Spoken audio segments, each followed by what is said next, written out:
sister always chooses her words. She pauses quietly first, and then she speaks.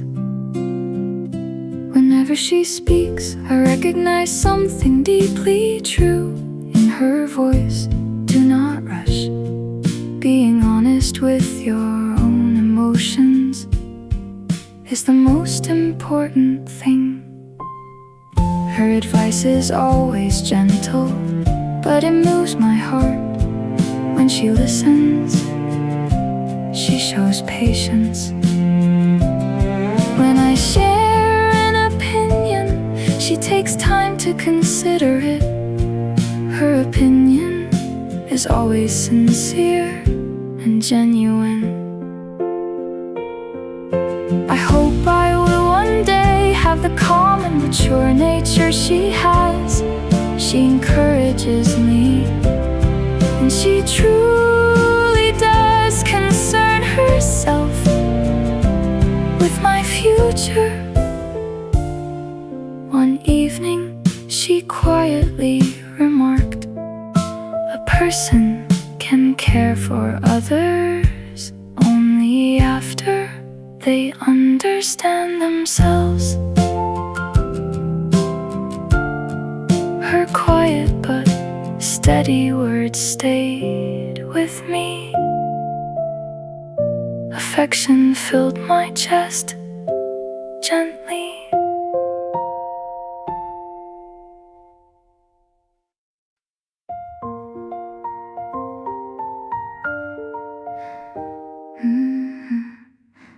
For 3 years I have been practicing the piano every morning. My daily effort has slowly been paying off. I have been working on a single piece of music for a long time. Every day I have continued to practice. Sometimes I have struggled, but I have never stopped. I used to be unable to play fast. In the past my fingers would tangle and the notes would break. Lately, however, my fingers have been moving in a steady way. I have become devoted to shaping every sound. My playing has gradually been improving, and my ability has been developing. For several months now, I have noticed slow but steady growth in myself. Today, I accomplished something important. At a small recital, I played all the way to the last note without stopping.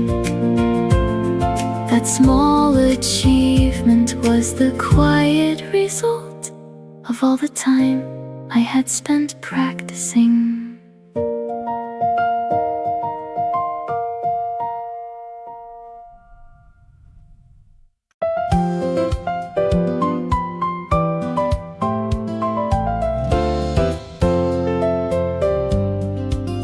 When I arrived at the station, my friend had already departed on his train.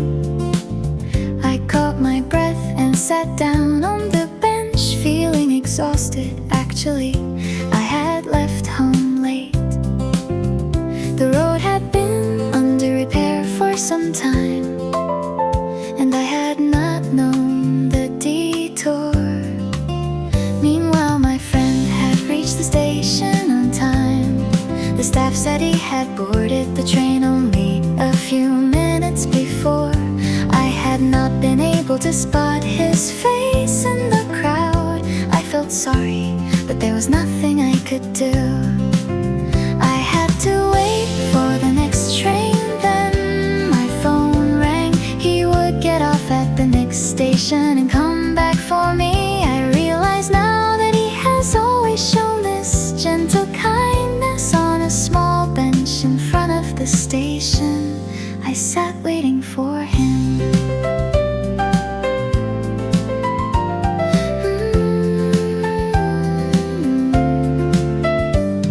My feelings eventually settled. The clouds vanished, and eventually the sky grew bright.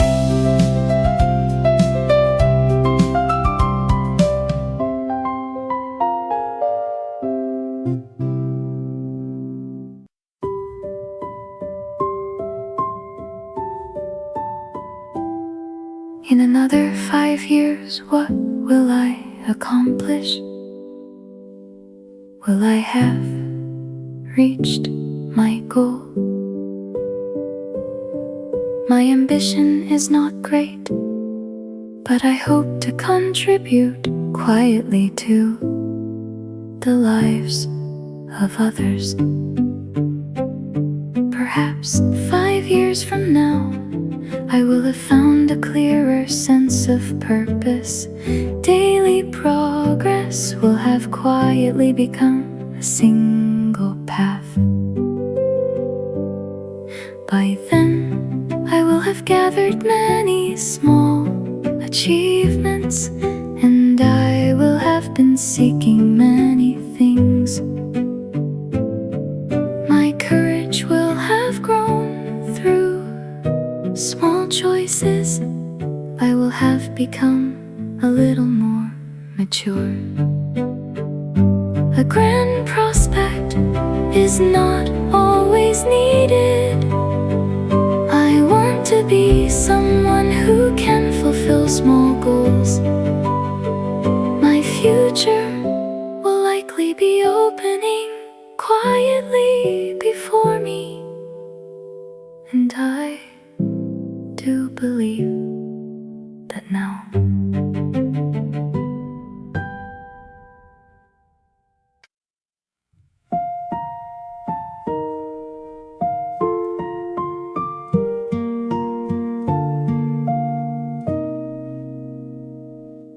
On the last evening of the year, I stopped by a small temple. I had visited it at the same time last year. This is my moment of reflection. Looking back on the year, I think I ought to have been kinder to others. I ought not to have said some of the words I said. The younger me used to be short-tempered.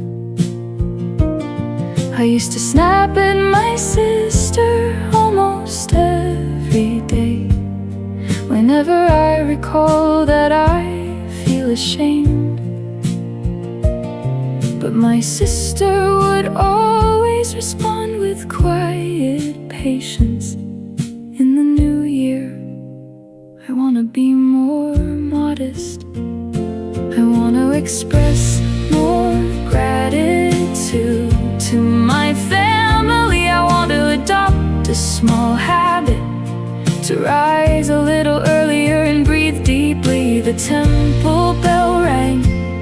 I pressed my hands together and quietly recalled my late grandfather.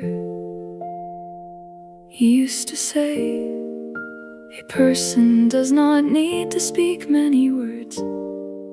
I want to inherit that quiet advice now.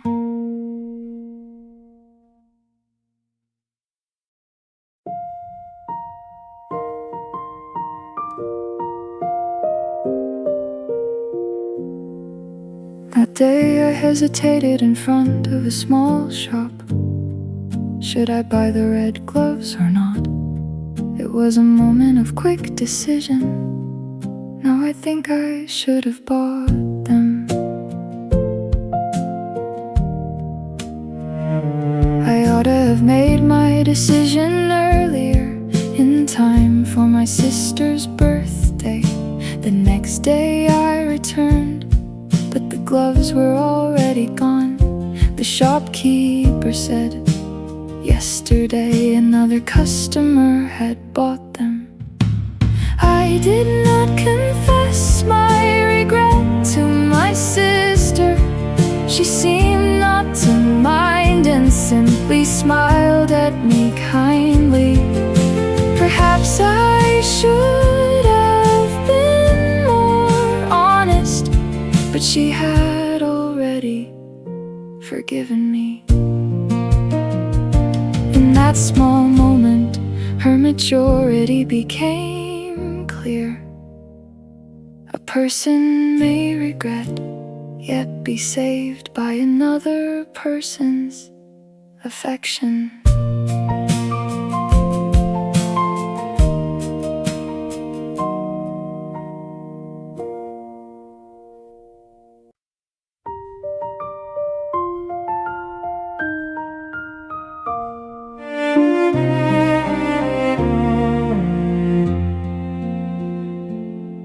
In my town, an old Western-style house has remained. It had long been forgotten, but one year the townspeople decided that it would be restored. The house had been constructed about 80 years ago. After the war, it was abandoned for a long time. Its roof had crumbled, and the garden was covered with weeds. Citizens raised their voices, saying this building should be preserved as part of our heritage. The house was recognized as historically significant. Finally, a restoration budget was allocated by the city, and the house was gradually repaired. The roof was redone, the walls were painted, and the windows were replaced. On the day it opened, I stepped inside.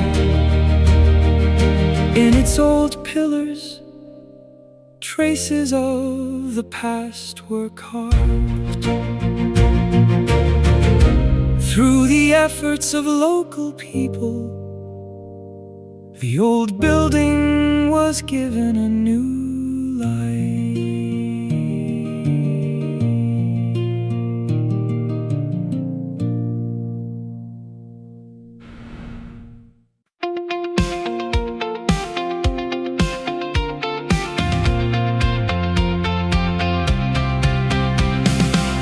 My sister has been training for the marathon every day. In 2 more weeks she will run the race. At first she was too exhausted to run 10 kilometers and would end up walking halfway. Her body could not yet keep up with her goal, but she kept making steady effort and gradually learned how to control her breathing. Lately she has enough strength to finish the full 10 kilometers. I go out to the riverbank to watch her. In order to reach her goal, she runs every day. To have such a clear purpose is something bright and admirable. I am sure that on the race day she will cross the finish line with a smile. On that day she will be not only a runner but also someone who has turned steady effort into real confidence.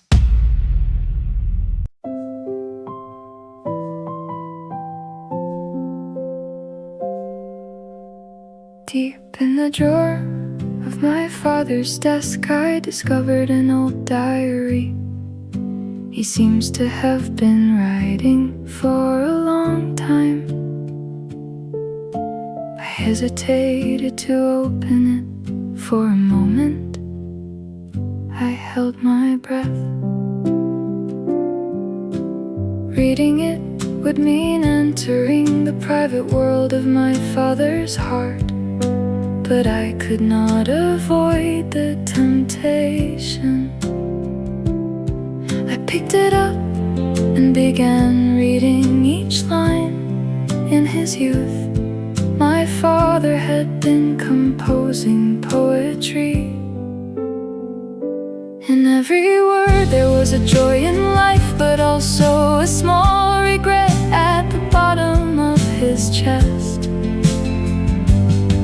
My father is always quiet and says little, but inside that diary, another father existed.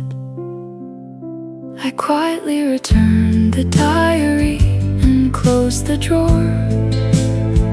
Glimpses Discussing my father's past filled me with a new respect for him.